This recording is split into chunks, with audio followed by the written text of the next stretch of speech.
No matter what you think of me, it seems I'm going to have to repeat this for certain harder thinking people.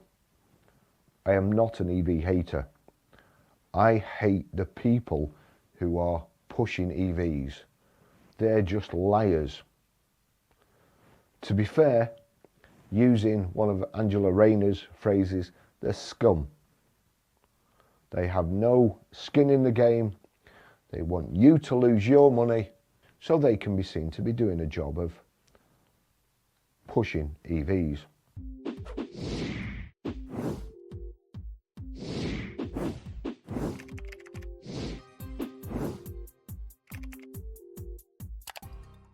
But they're just liars. Absolute liars. Don't believe me. Assume that I'm lying to you. Okay? For some reason, I've only found out recently, but I'm working for OPEC. You've not paid me yet, and I could really do with it because I'm retired now. So I'm working for OPEC, but they don't pay me anything. Neither does anybody else pay me anything. So just assume that. Just assume I'm an EV hater. But also, equally, when you go to buy a vehicle, assume, if they're trying to sell you an EV, assume they're ICE car haters. What I want you to do is, before you make a decision on an EV, go through this questionnaire that I'm just about to give you and make sure it's the right thing to do. Because if it's not the right thing to do and you fall out of love with it in a couple of weeks, you'll want to get rid of it. Nobody will want it because there's too many about already, and the only way they'll buy it off you is if they can nick it. If they nick it, then you'll be a very unhappy person because you'll have lost a lot of money in a short space of time. What I'm going to give you now will save you losing a lot of money in a short space of time. If you answer the questions, the ones you can't, you ask the salesman and then tick off, put down his reply, what he says, because in future, whatever he says might just save you a lot of money, because you might just be able to hand the vehicle back because the verbal contract that the salesman gave you is not correct. If I was in the job today and I wanted to make sure I would have no unhappy customers, or even better, I would have no customers who could come back to me and say, well, you said this, I'm going to sue you. And I say, no, I didn't say that. Because sometimes, believe it or not, customers misinterpret your words to their benefit. This covers both of you. And I also advise salesmen, if you're a proper salesman, if you're a decent guy, you don't want to rip anybody off, you want to go to work, make a good living, and make a friend who's going to come back next year and buy a car off you, and the year after. If you take him out with an EV, he's out of the market for 4 years. If he's on a finance agreement or a PCP, he's out for 4 years. You'll never see him again. It's the last thing you want. If you lie to him, you won't see him after 4 years either. If I were a UK car salesperson and wanted to correctly qualify a customer for an electric vehicle, an EV, while being fully compliant with the FCA's Consumer Duty, fair treatment of customers, I'd structure the conversation around clear, neutral, evidence-based questions that test suitability, affordability, and understanding. You can't go wrong with that, can you? What else can I do? So this is a sales floor ready framework you could actually use, and it maps cleanly to FCA Principle 12, good outcomes for retail customers. 1. Customer use and driving patterns. Ensure the vehicle is fit for purpose. Purpose. Avoid mis-selling by understanding real-world usage. How many miles do you typically drive per day and per week? What's your longest regular journey, e.g. commuting, visiting family? Do you frequently do unplanned long trips? To which I'd also ask, Have you got any relatives that aren't well at the moment? Because that's when the frequently unplanned long trips come in. How often do you drive more than 200 miles in one day? Do you tow, carry heavy loads, or regularly drive fully loaded? Now basically those are for the FCA link, product suitability and foreseeable harm. Red flag if range requirements don't align with realistic EV performance. 2. Charging access and practicality. This is the most common cause of EV dissatisfaction. Do you have access to off-street parking at home? Are you able to install a home charger? If not, where would you expect to charge most often? How far is your nearest public charger? Are you comfortable relying on public charging if needed? Have you ever used a public charger before? I would also ask, how much per kilowatt hour is your local public charger? But anyway, FCA link, clear communication, reasonable expectations. Selling an EV without checking charging access is high risk mis-selling. High risk mis-selling. Did the salesman ask you that? 3. Home energy costs and tariffs. And this is down to total cost of ownership transparency. Are you currently on a smart meter? Do you use or are you willing to switch to an off-peak EV tariff? Can you switch to it? Can you get out of your existing electric contract? Trust me, I had a hell of a job getting out of mine from here. They wouldn't swap it. They wouldn't swap it and they wouldn't give any reason why. They just kept saying no. It took me about 7 months to get my tariff swapped to Octopus Energy here. Now also, I would like to go a little bit further here. Description, in my description there's an affiliate link to Octopus Energy. They have some very cheap electricity tariffs, including overnight charging. If you sign up, I get £50 and you get £50 if you use my affiliate link. If your intention is to charge at home overnight on an EV tariff, please don't use my affiliate link because I don't want you to do that. I've heard and seen too many horror stories about electric cars catching fire when they're charging. I don't want to make 50 quid at the cost of you losing your family and house. Do you think I'm serious? Trust me, I am. I would never ever charge an electric vehicle on my drive, in my garage, while my family are asleep upstairs. Never.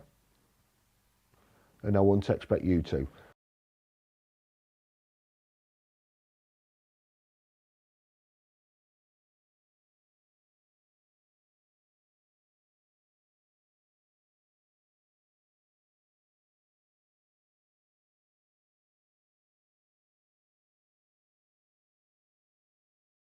My electric bill here is a heck of a lot cheaper than it was through Octopus.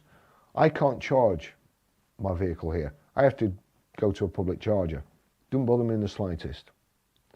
I used to charge it at work during the day, but not at night. Do you understand the difference between home charging costs and public rapid charging costs? Would fluctuating electricity prices affect your budget? FCA link, price and value outcome. EVs are not cheap to run for everyone. Assumptions must be tested. These are the rules. Fair treatment of customer rules. 4. Ownership duration and depreciation awareness. Things nobody else will tell you. This prevents future complaints and disputes. How long do you usually keep a car? Do you normally buy outright, PCP, HP or lease? Are you aware that EV values can be more volatile than petrol or diesels? Would a lower than expected future value cause financial concern? For instance, if there isn't any equity on your PCP? Would you have a deposit for your next car? Because if not, you're not going to be able to afford a car. Are you comfortable with technology-led depreciation risk, like computers? They're twice as fast in 18 months. FCA link, foreseeable harm and informed decision. Critical for PCP and lease suitability. Critical. Technology, comfort and user expectations. Ensures the customers understand what they're buying. How comfortable are you with using apps, touchscreens and digital services? That's not just in the car. That's when you're trying to charge it in the pissing rain. You're getting soaked and you're tapping your card on the screen. Are you aware that software updates may change vehicle behaviour? That's, it does. Some cars stop working. Would charging delays or charger faults cause stress? Trust me, they stress you out like nobody's business. When I went to charge my car the other week, there was one charger working out of the whole row, just one.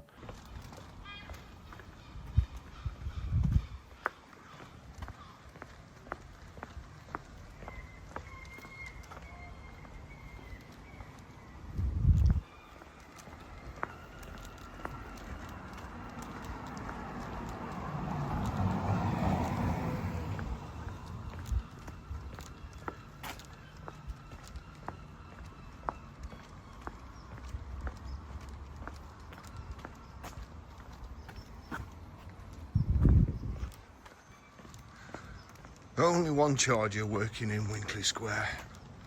Fortunately,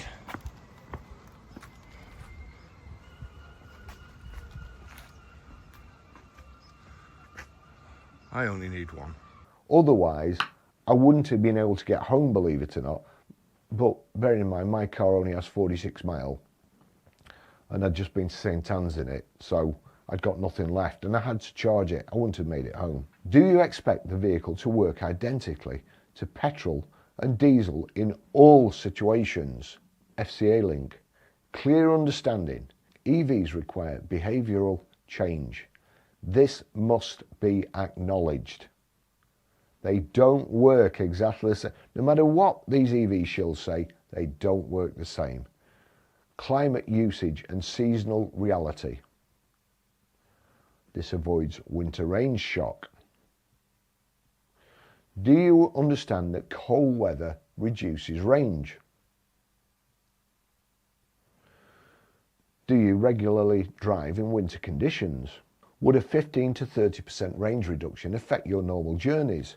Trust me, as soon as you switch the heater on or the air conditioning or the heated steering wheel and heated windscreen, your range plummets. FCA link, transparent communication.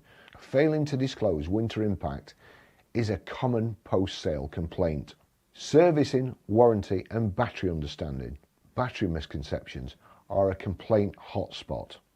Are you aware of the battery warranty, length and mileage? For instance, are you aware that even though these shills tell you that EVs don't need servicing, they do need servicing, because the first thing they ask you when you've got a fault on your £15,000 battery is, have you had it serviced? Well, what do you mean serviced? Everybody says it doesn't need servicing. Oh yes, I'm sorry sir. The Maxus, I've told you about the Maxus before. I rang, there was a Maxus in the auction as a non-runner. Dead cheap. Well, it would be, wouldn't it? Because the battery was knackered. It had done 10,000 miles. It was virtually new. So I rang up the local Maxus dealer. First thing he said was, has it had its 3,000 mile inspection? What's that? Oh, they have to be inspected at 3,000 mile. Is it a service? No, it's just an inspection.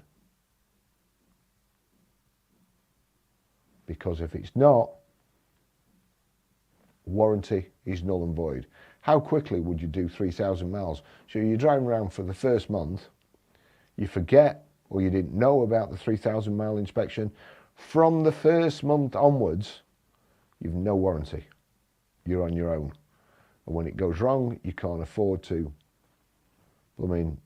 get it fixed. It's not worth getting it fixed because you can get so much off a new Maxus that basically you're only paying for the battery when you buy it new. That's all you're paying for. You get the car for free.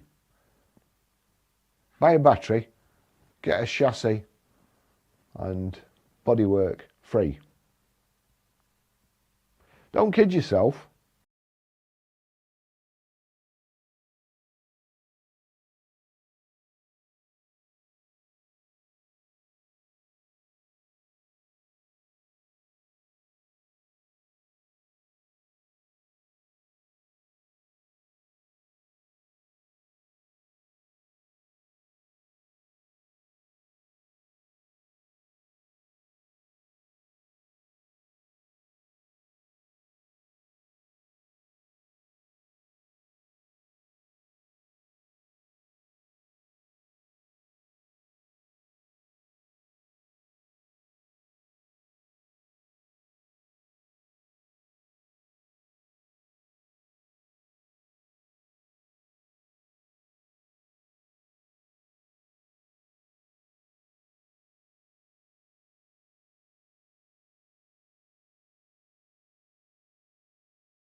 Do you understand battery degradation over time?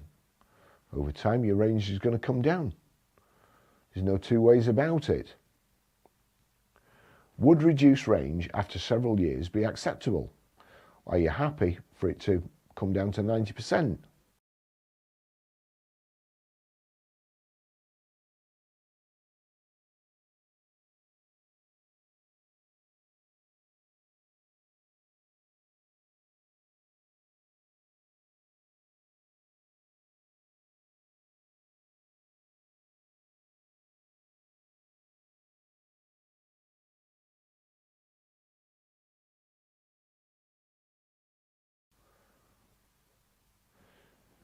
Do you know what is and isn't covered under warranty? That's the FCA link, informed consent. Battery issue equals high cost, high emotion disputes. Your battery's gone, like the couple of guys who went out for a meal in Scotland. The weather was inclement. The battery died, got water ingress, and Tesla told them that the battery wasn't covered because they'd been out in inclement weather. Oh, but hang on, Baz, I've seen Teslas going through that Ford. All the dinosaur juice cars, they get halfway through and they chug and, you know, sucks water in through the air intake. You can't compress water, piston goes up, water's there, valve shut. You can't compress water like you can gas, petrol and air, where it goes up, spark, boom, blows it down. Water can't go, so bends the conrod, or breaks the piston, or blows your head gasket out, bends your valves even.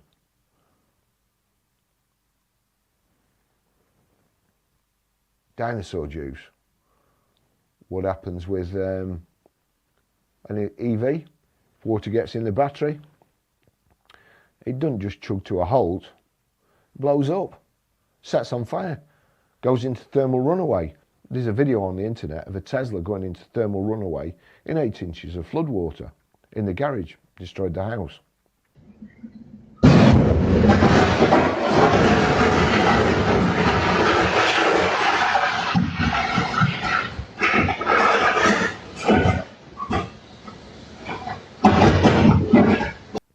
There's another film on the internet of a Tesla set on fire back in a jet ski into the water, wife driving, reversing, door locks went, couldn't get out of the car.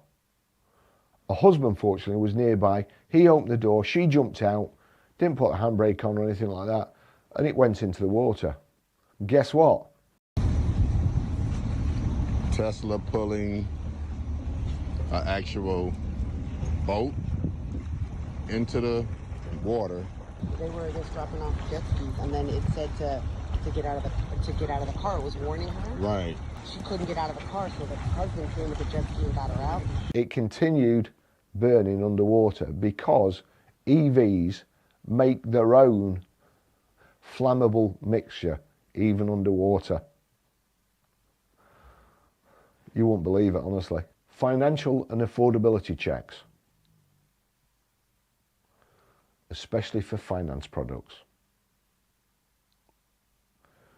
How stable is your monthly budget? Would higher insurance costs be an issue? EV insurance is going up all the time. More and more get written off for virtually nothing because nobody knows whether the integrity of the battery has been compromised. So they write them off. Are you comfortable with potential future tax changes on EVs? Well, 3p per mile, 2028, benefit in kind's going up. Somehow, if EVs take over, the government have to find a way of replacing fuel tax on cars. 53p a mile plus VAT. You know, that's what they get off petrol vehicles and diesel vehicles. And then all of a sudden you think they're going to be happy making nothing? No. The 3p a mile is the first stage. Would this cause hardship? FCA link, affordability and vulnerability consideration. EVs are not risk-free financially. Neutral alternatives discussion. This is critical for FCA compliance. Before we go further, Mr. Customer, would you like me to explain petrol, hybrid and EV options side by side, including pros and cons? Would a hybrid better suit your driving? Would a petrol or diesel be simpler for your usage? Do you feel under pressure to choose electric? FCA link, avoiding product bias. FCA expects balanced advice, not EV evangelism. Customer confirmation, this needs to be recorded. It protects both customer and dealer. Based on what we've discussed, do you fully understand the benefits, limitations and costs of an electric vehicle? Do you have any concerns we haven't covered? Would you like time to consider this without commitment? FCA link, evidence of fair treatment and informed choice. What FCA would consider mis-selling? Not discussing charging access. Claiming EVs are cheaper to run without context. Ignoring depreciation risk. Downplaying winter range loss. Steering customers away from ICE hybrid alternatives. Selling finance without affordability stress testing. Best practice outcome. A compliant EV sale ends with documented suitability, clear disclosure of limitations, no pressure, alternatives explained, customer confirms understanding. Now, what happens if, say, somebody from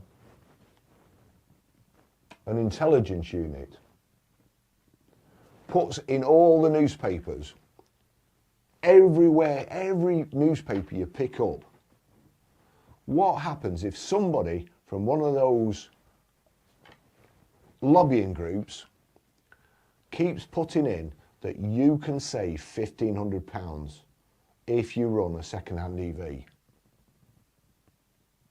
This is before you get in the garage, because don't forget, if somebody in the garage, you get in the gym palace, somebody in the garage says to you, Mr. Customer, have I got some good news for you? You can save 1,500 quid if you buy one of these EVs a year. And then the customer goes, really? How? Well, I'm not telling you that. You just can. You cannot say that without showing the customer. For instance, you would phrase it a different way. In a sales environment, Mr. Customer, if I could show you that you could save £1,500 a year by buying an EV and not an ICE car, would we have a deal? And the customer would go, like that. The customer would dive away from you. Because as soon as he shakes your hand, if you can show him that, he's under pressure to have a deal. He's still cock, you know, but None of that from these. Everything electric, you save money. EVA, UK, whatever they're called, none of that. So you've got all these people around on the periphery telling you can save money, but you've got no redress on them, you've got no comeback. What you need to do is, if you think they're telling the truth and not me, if you think I'm lying and you can save £1,500, all you have to do when you go in the garage is say to the salesman, can I save £1,500 a year on this vehicle? And he'll go, oh, for fuck's sake. If I say yes, he can run it for a year and come back and say, I didn't save 1,500 quid. Here's your pile of shit back. Now give me what I paid for it last year, plus interest. Get rid of these lobbyists. Let's do the job properly. Get rid of all the mouthpieces. They're getting paid from somebody else, not by selling you a car. Get rid of them. Don't listen to them. Don't even listen to Auto Trader. They haven't really got any skin in the game apart from the leasing company. Don't listen to anybody. Ask these questions to yourself. If you can't answer them, ask the salesman and make sure he sees you ticking them off, because he'll shit blue lights. In future, if he's told you something wrong, that's it. Deal null and void. I'm only trying to protect you and the motor trade from what's coming. And what's coming for the motor trade is not nice with these people getting involved. Thanks for watching. See you in the next video. Bye bye.